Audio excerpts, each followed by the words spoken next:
Alassane Ouattara, président du RHDP, a annoncé ce mardi en début d'après-midi sa candidature à la prochaine présidentielle d'octobre 2025, ce qui met fin au suspense au RHDP qui attendait une réponse du président du parti sollicité par les militants en juin dernier au stade olympique portant son nom. Je vous propose de faire le point avec Pierre Dipomela et on en parle juste après. Fumée blanche et fin de suspense au RHDP. Le président Ouattara est candidat au prochain scrutin présidentiel en Côte d'Ivoire. C'est dans une déclaration solennelle faite sur les chaînes de télévision et largement relayée par les médias sociaux que le président du RHDP parti au pouvoir a expliqué cette décision mûrement réfléchie en âme et conscience. J'avais annoncé le 22 juin dernier qu'en tant que président de tous les Ivoiriens, je prendrais après mûre réflexion une décision guidée par l'intérêt supérieur de la nation. Comme vous le savez, en mars 2020, j'avais décidé de transférer le pouvoir à une jeune génération. Je l'ai dit parce que je crois en l'alternance et à la transmission générationnelle. Je tiens aussi à la parole donnée. C'est pourquoi, durant toute ma carrière professionnelle et tout au long de mon action au service de l'État, j'ai fait du respect de la parole donnée un engagement. Toutefois, les années passées à la tête de notre pays m'ont fait comprendre que le devoir peut parfois transcender la parole donnée de bonne foi.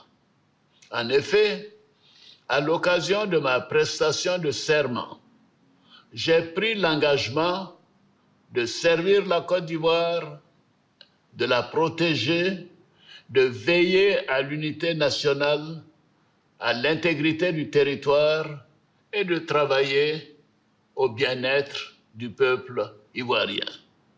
C'est pourquoi, après mûre réflexion et en toute conscience, je vous annonce aujourd'hui que j'ai décidé d'être candidat à l'élection présidentielle du 25 octobre 2025. Désigné candidat par les militants du RHDP, réunis en congrès en juin dernier à Abidjan, Alassane Ouattara avait réservé sa réponse pour plus tard, maintenant ici le suspense. Cette annonce de candidature a surpris aussi bien ses militants que l'ensemble des Ivoiriens. Le débat politique ivoirien va certainement prendre une nouvelle tournure les jours à venir. Mamadou Touré, cette déclaration de candidature était très attendue, tant elle peut avoir un impact sur l'exercice, sur le calendrier électoral d'ici octobre 2025. Selon vous, quelles sont les motivations politiques et stratégiques derrière cette annonce de candidature du président Ouattara?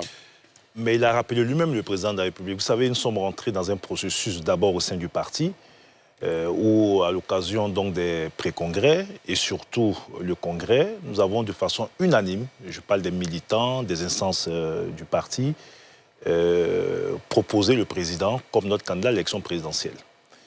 À la clôture du congrès, il nous a dit avoir compris le message que nous lui avons envoyé, mais il se donnait le temps donc de réfléchir et de prendre une décision à son âme et conscience. Et il nous a dit clairement, en toute transparence, que cette décision, il annoncerait à l'ensemble des Ivoiriens. Parce qu'au-delà du RHDP, vous devez savoir que dans beaucoup de régions, beaucoup de couches sociales ont aussi manifesté leur désir de voir le président se porter candidat. Le président l'a rappelé, il se porte candidat d'abord pour répondre au défi de la stabilité. Et je crois que c'est la principale raison pour laquelle beaucoup d'Ivoiriens ont souhaité qu'il soit candidat. Nous sommes dans une dynamique depuis bientôt 15 ans. Jamais la Côte d'Ivoire, après Houphouët-Boigny, n'a connu une longue période de stabilité politique, économique. Et pour beaucoup de nos concitoyens, il était important de consolider cela.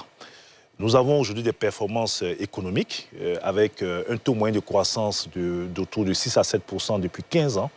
Et cette dynamique économique a permis de réduire donc la pauvreté. Nous sommes passés de 55% à 37%. Cette dynamique économique a permis de multiplier par 3 le PIB de notre pays et de constater aujourd'hui une transformation progressive donc, de notre pays. Les Ivoiriens ont souhaité que le président Ouattara continue dans cette dynamique. évolue dans un monde. On est tous contemporains de ce qui se passe dans le monde. Toutes les incertitudes qu'on a aujourd'hui, avec d'abord, ça a été la Covid qui a bouleversé complètement l'ordre mondial. Ensuite, aujourd'hui, avec la crise en Ukraine, qui a eu un impact sur les économies de la plupart des pays et surtout l'Afrique.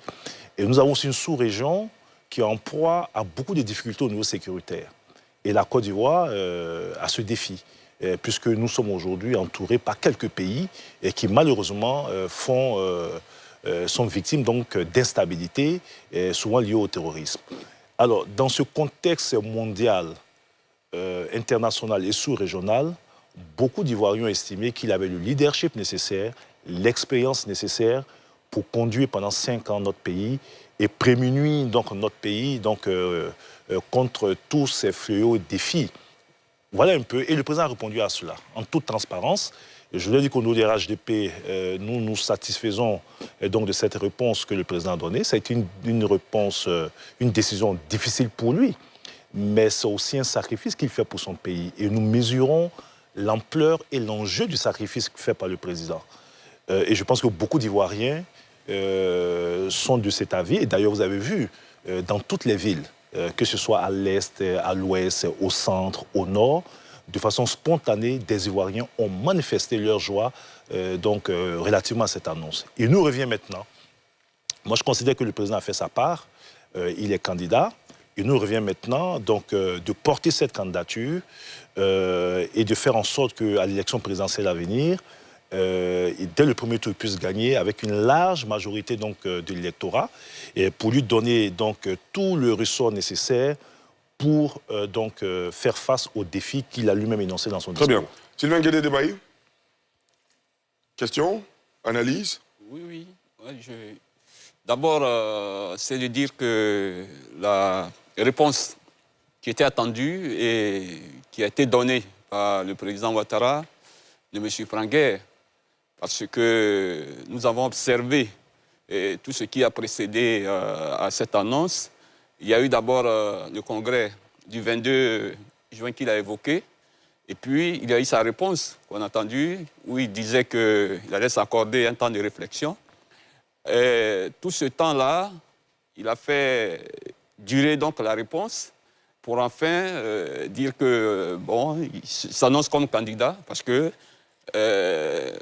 la justification sous-jacente, c'est-à-dire que derrière cette réponse-là, c'est de dire que, en 2 mois, on ne peut pas préparer un candidat pour qu'il puisse être efficace et gagner l'élection.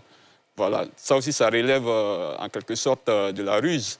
Mais la question que je voudrais poser à M. le ministre, c'est de savoir, est-ce qu'on est candidat par rapport à ce que prescrit la Constitution, ou bien on est candidat parce qu'on a bien travaillé, parce qu'on est celui-là qui peut barrer tous les vices, qui peut être un levier contre tous les vices qu'il a énumérés.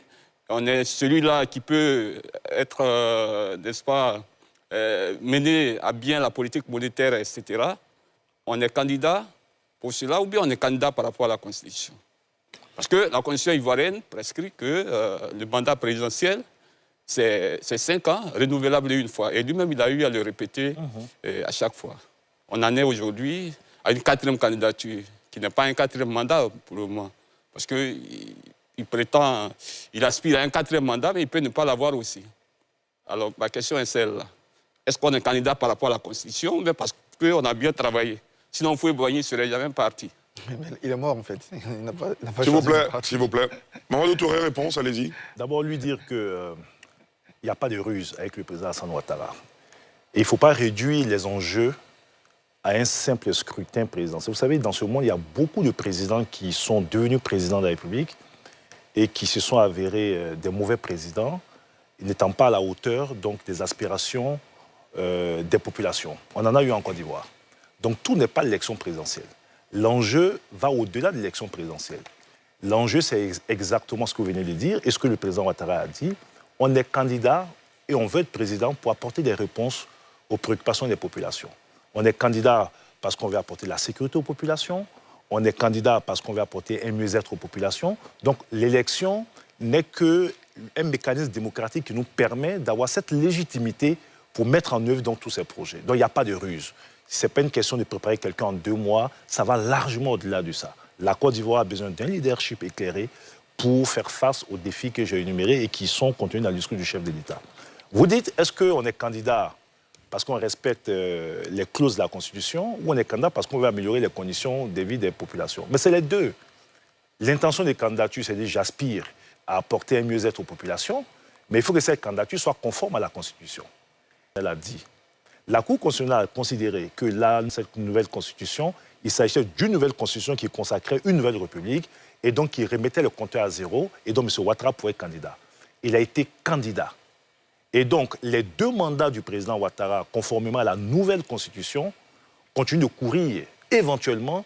Et si le président Ouattara est candidat et si les Ivoiriens, comme on le constate, lui apportent un plébiscite dans les urnes, il fera son second mandat et dernier mandat conformément à la Constitution. Donc il n'y a rien d'illégal. Maintenant, on attend des discours de la part des gens qui rechignent à compétir contre le président Alassane Ouattara. Voilà.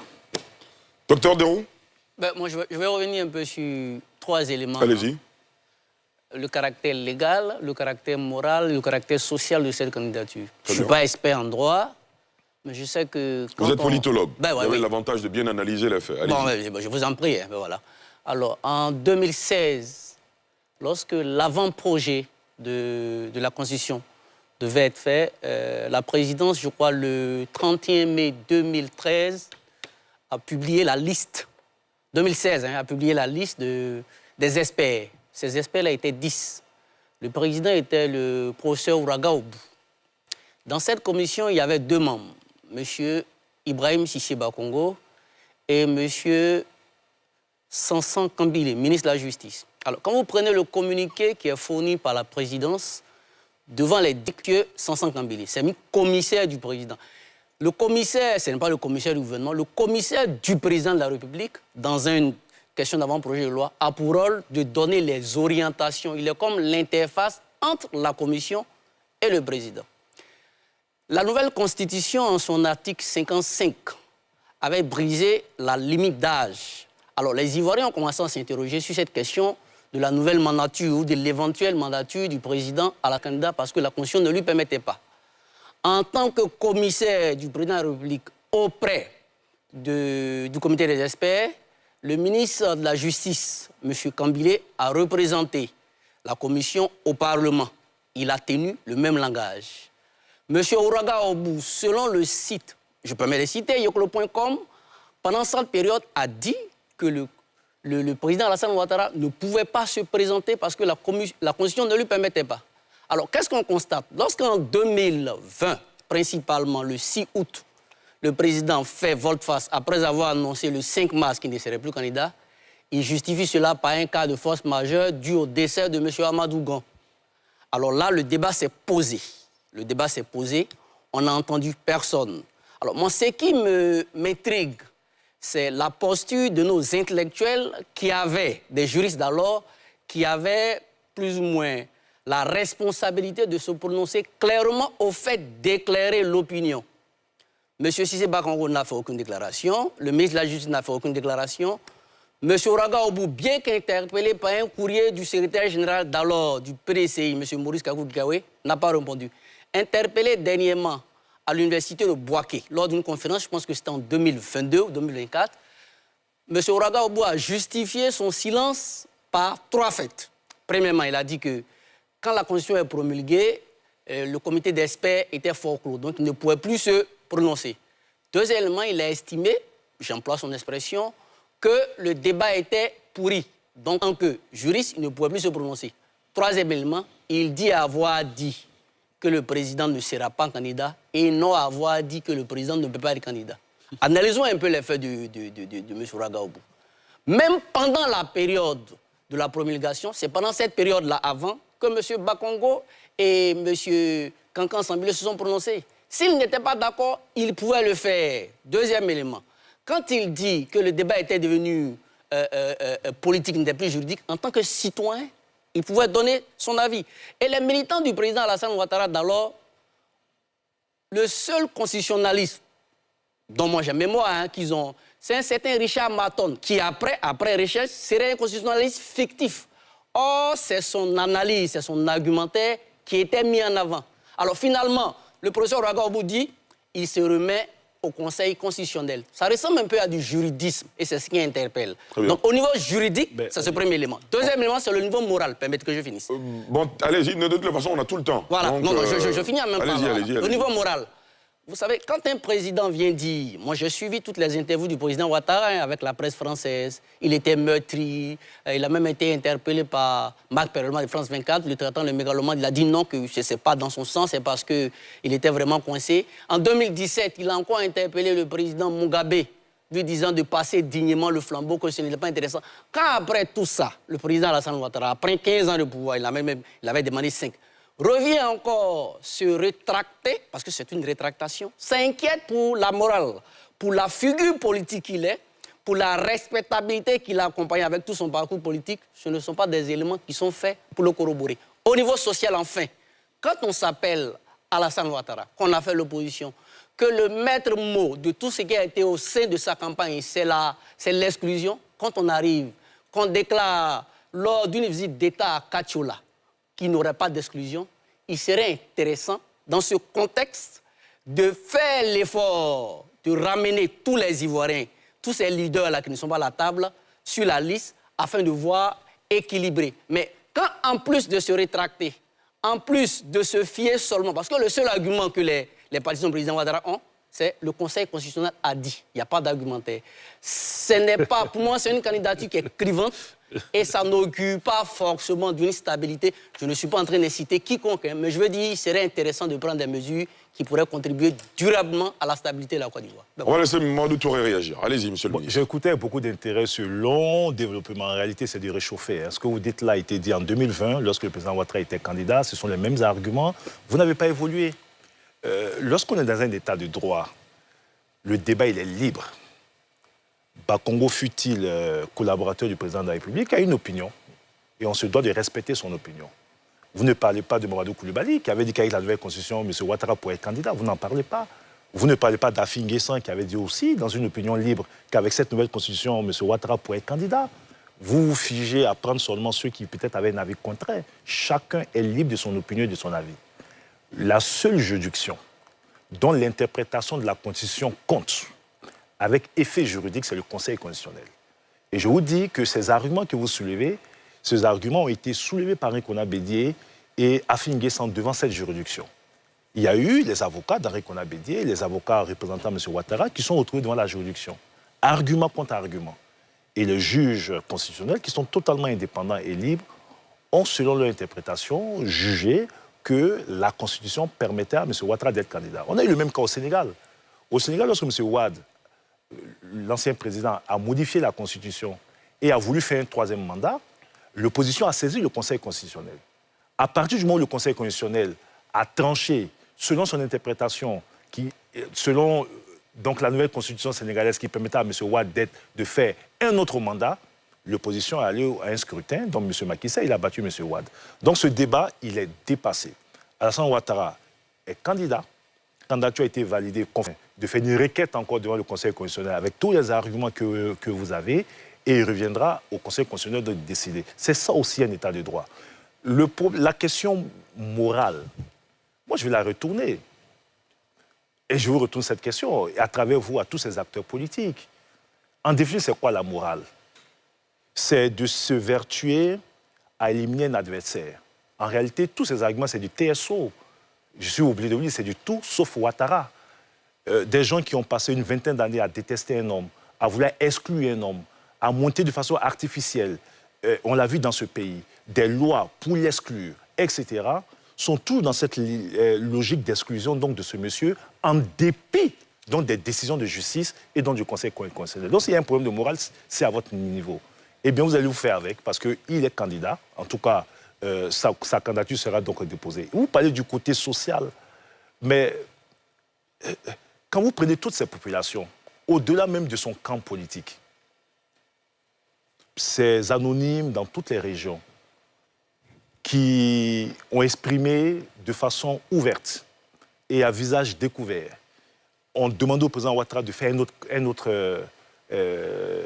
autre mandat, d'être candidat, parce qu'il leur procure la sécurité. Parce qu'en face, il y a qui? En face, ils ont des gens qui leur font peur, des prophètes du chaos, qui passent leur journée à prédire l'apocalypse sur la Côte d'Ivoire, et qui, pour la plupart, ont géré ce pays, ont ramené ce pays dans l'abîme. Et les Ivoiriens sont sûrement contemporains de ces deux Côtes d'Ivoire. La Côte d'Ivoire qui existait avant Alassane Ouattara avait ce dans quoi on était, et la Côte d'Ivoire d'aujourd'hui avec tous les progrès réalisés. Maintenant, les débats philosophiques, intellectuels, c'est libre. Et je respecte votre opinion, mais votre opinion, malheureusement, aujourd'hui, n'est pas l'opinion du Conseil constitutionnel. Professeur Banga. Moi, déjà, pour revenir sur la morale, peut-être, j'ai une phrase qui est devenue finalement un épigraphe après la déclaration du président Alassane Ouattara. Le devoir peut parfois transcender la parole donnée de bonne foi. Est-ce que justement, ce n'est pas un petit problème moral quelque part en disant que je m'engage, mais je ne le fais pas par le devoir? D'autant plus que si on écoute le président du PDC-RDA dans une interview, Alassane Ouattara lui avait promis de ne pas être candidat. Donc, comment vous réagissez à cette promesse encore? C'est peut-être ça que... Deuxième chose de ma réflexion, j'ai l'impression, il y a 2-3 semaines, peut-être un mois, vous étiez sur ce même plateau, je vous ai parlé du problème du RHDP. Parce que finalement, je vous avais dit que la plus grande force du RHDP, c'était Alassane Ouattara, mais finalement, ça peut devenir sa faiblesse, du RHDP. J'ai l'impression que le RHDP est en train de traîner son problème interne à toute la nation. Vous dites, par exemple, Alassane Ouattara est candidat pour la stabilité.